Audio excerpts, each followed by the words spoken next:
Winnipeg's Whiteout street parties were a spectacle and drew attention from across the globe, but they also drew a hefty price tag. Economic Development Winnipeg today says the price of the 9 parties was about $2.1 million, nearly half of which will be handed down to the Winnipeg taxpayer. True North Sports and Entertainment will foot just over half the bill and says they received just over $500,000 in revenue from beer and food sales and sponsorship. When asked why True North didn't pay for all of it, Senior VP Kevin Donnelly had this response. The models that we looked at, they were either very small gatherings that happened within some context of plaza of the arena, or it was done by a third party like the city, the Visitors Bureau.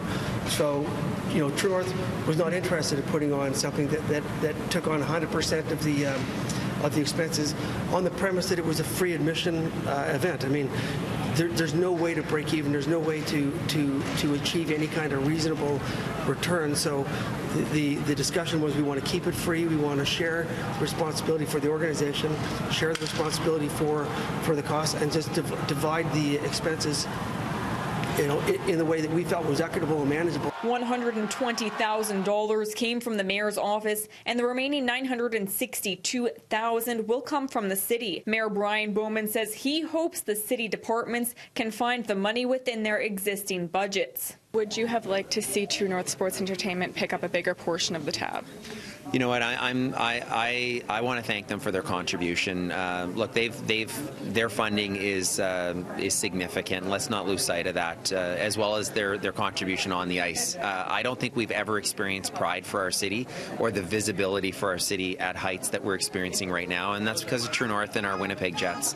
Bowman instead pointed at a different beneficiary, the one that picks up PST revenue. The request was made, and it was made this year. So yeah, absolutely. The province benefits greatly from the economic activity, and they should be contributing. The province didn't provide a response by deadline. 9 street parties saw a total of 120,500 fans. Economic Development Winnipeg says the earned media value is $2.2 million, which the organization says will have lasting benefits for the city. One of the first jobs we have when we're going after national meetings and conventions is explaining why Winnipeg. And we are a city that doesn't always have the reputation of a big cosmopolitan, glamorous city.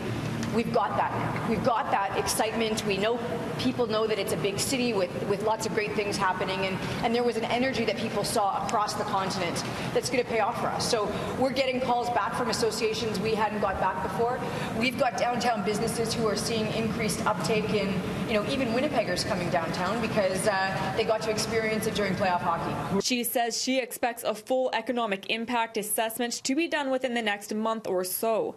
In Winnipeg, Stephanie Lasuc, City News.